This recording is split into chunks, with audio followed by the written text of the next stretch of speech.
मित्रों, सनातन धर्म ही सबसे अच्छा, बढ़िया, उत्तम, सर्वश्रेष्ठ है। वो लोग जो इस धर्म के विरोधी हैं, सनातन धर्म के खिलाफ बकवास करते हैं, उनकी बातों पे ध्यान न दें। सनातन धर्म की पुस्तकों को पढ़ें। सुधांशु त्रिवेदी भी कह रहे थे कि लोगों को सनातन धर्म की पुस्तकों को पढ़नी चाहिए। बस इसी बात को आपके सामने लाने के लिए मैं सनातन धर्म की पुस्तकों को आपके बीच में लाकर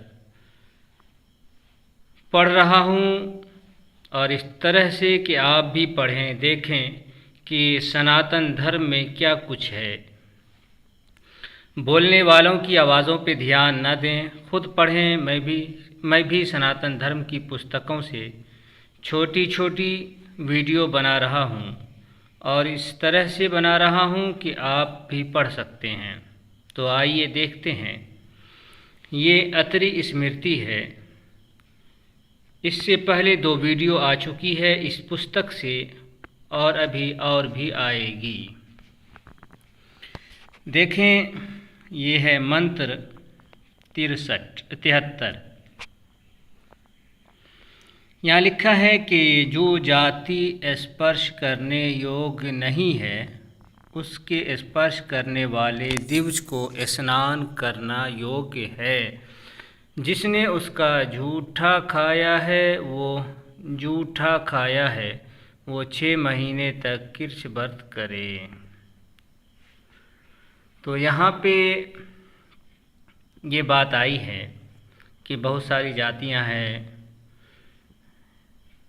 जो छूने योग्य नहीं है, जिसको अछूत बोलते हैं। उन जातियों के नाम भी पुस्तकों में आपको मिल जाएंगे। आप इसके लिए व्यास स्मृति का अध्याय 1 का मंत्र 10, 11, 12 भी देख लें। वहाँ भी लगभग 15-20 जातियों के नाम आए हैं जिनको अंत्यज कहा गया है। जैसे बढ़ी, नाई, ग्वाला, यादव वगैरह के बारे में वहाँ ये बात आई है। और भी जगहों पर और भी जातियों के नाम पुस्तकों में आए हैं।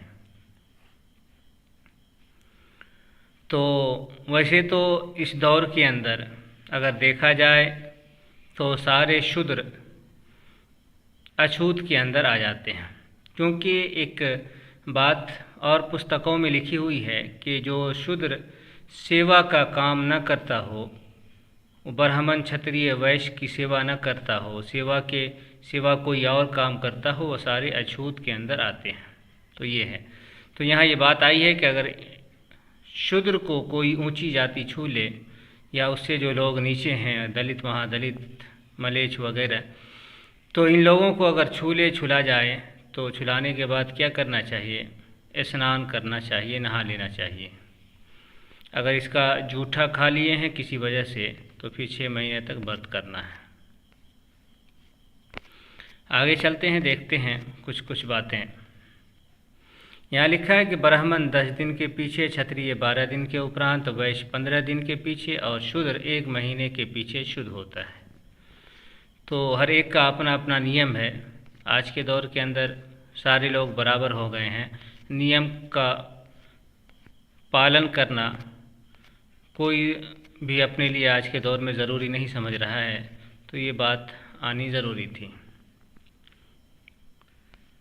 यह है कि क्षत्रिय का 5 दिन में, वैश्य का 7 दिन में, और शूद्र का 10 दिन में स्पर्श होता है। ये बुद्धिमानों का मानना है, बुद्धिमानों को जानना योग्य है। और शूद्र के जन्म मरण में 1 मास तक अशौच होता है। बुद्धिमानों को ऐसा जानना योग्य है। ये उन शूद्रों के बारे में जो सेवा करता हूँ। आगे देखते हैं, कुछ और मिल जाए। इस प्रकार से ये दिव्य जातियों का धर्म कहा। इसके आगे स्त्री शूद्र जिन कारणों से पतित होते हैं उसका वर्णन करता हूँ। है महर्षिगण तुम श्रवण करो। ऊपर बहुत सारी बातें आई हैं, आप देख सकते हैं कि दिवजों को, जो ऊंची जाति के लोग हैं, ब्राह्मण क्षत्रिय वैश्य, उन लोगों को, वो लोग अगर अपवित्र हो जाएं, किन चीज़ों से अपवित्र होते हैं, किस तरह से पवित्र होते हैं, वो सब बातें इसके अंदर आई हैं। तो यहाँ पर जो बात आई है, जो नियम आए हैं, वो शूद्रों के बारे में आए हैं। यहाँ देखिए लिखा है कि जप, तपस्या, तीर्थ यात्रा, संन्यास, मंत्र साधन, देवताओं की आराधना, ये 6 कर्म स्त्री शूद्रों को पतित करने वाले हैं। पतित कहते हैं कि एक आदमी अपने जात से, अपनी हैसियत से गिर जाए, ऐसा कर्म जिससे एक इंसान अपवित्र हो जाए। तो वही चीज़ आई है कि वो कर्म जिससे शूद्र तो यूं ही, और स्त्री भी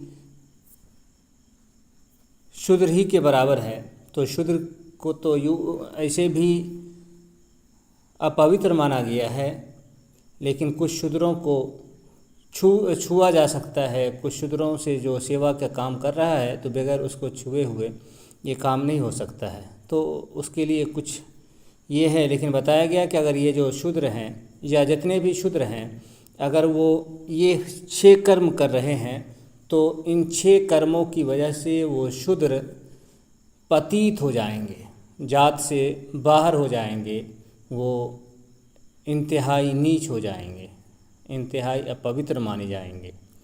उन 6 चीज़ों में से एक चीज़ है जप। जप कहते हैं जपना, भगवान वगैरह का नाम लेना, तो ये चीज़ मना है। इसी तरह से तपस्या है कि भगवान को राज़ी करने के लिए, भगवान को खुश करने के लिए तपस्या करते हैं, तो ये चीज़ भी शूद्र नहीं कर सकता है। तीर्थ यात्रा है कि हिंदुस्तान के अंदर हज़ारों ऐसी जगहें हैं जहाँ जाने से इंसानों के पाप ख़त्म हो जाते हैं, तो वो है।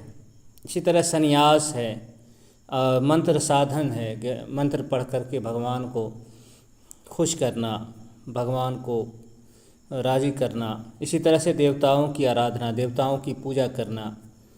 तो ये 6 कर्म है जो शूद्र को या स्त्री को नहीं करना चाहिए। अगर करने तो फिर वो और भी नीचे चले जाएंगे, पतित हो जाएंगे, फिर वो छूने के योग्य नहीं रहेंगे, अछूत हो जाएंगे।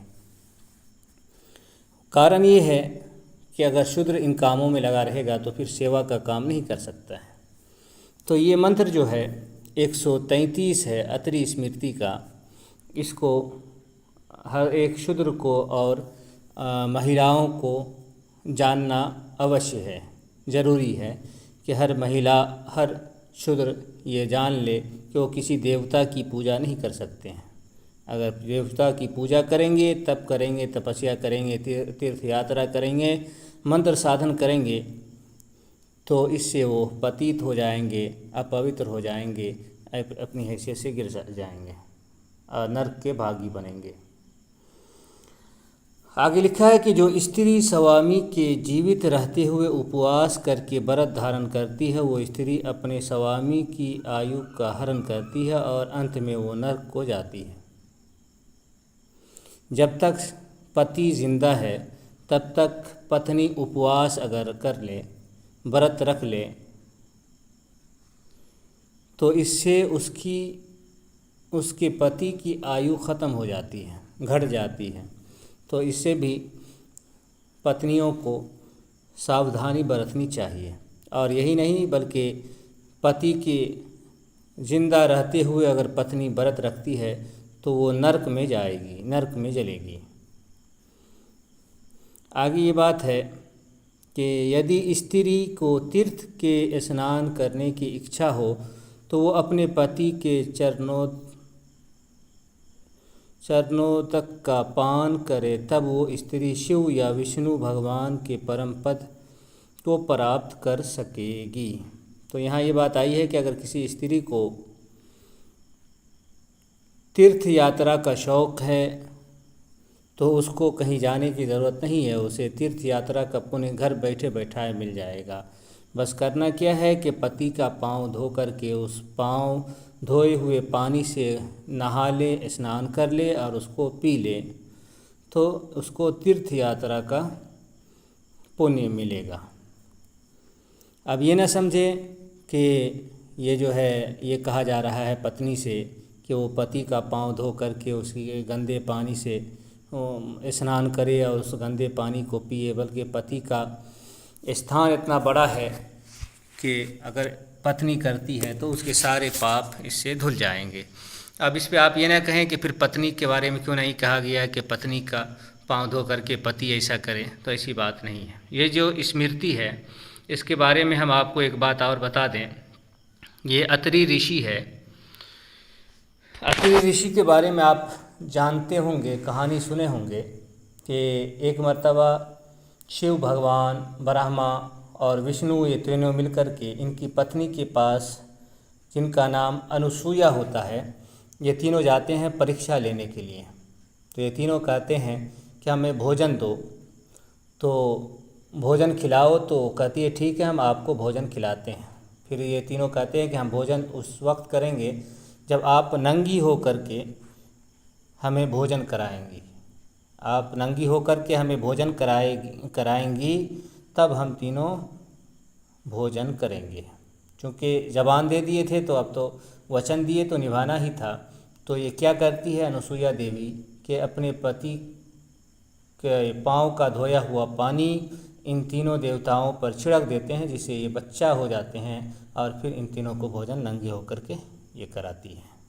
तो ये है, तो बताने वाली बात ये है कि उस दौर के अंदर महिलाएं अपने पत्नियां अपने पति का पाँव धो करके उस पानी को घर में रखा करती थी, उसी पानी को पिया करती थी, उसी पानी को काम में लाती थी।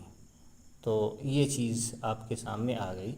तो ये है हिंदू धर्म के अंदर पति का स्थान, पति का मकाम, मर्तबा, पति की ऊंचाई।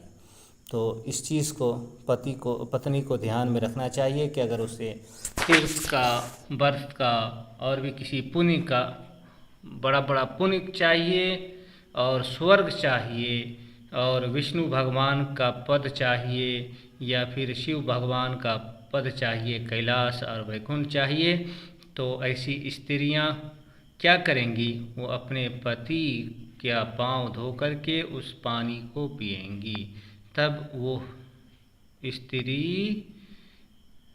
भगवान के इस जगह को, पद को पा लेंगी, नहीं तो नरक में जाएंगी।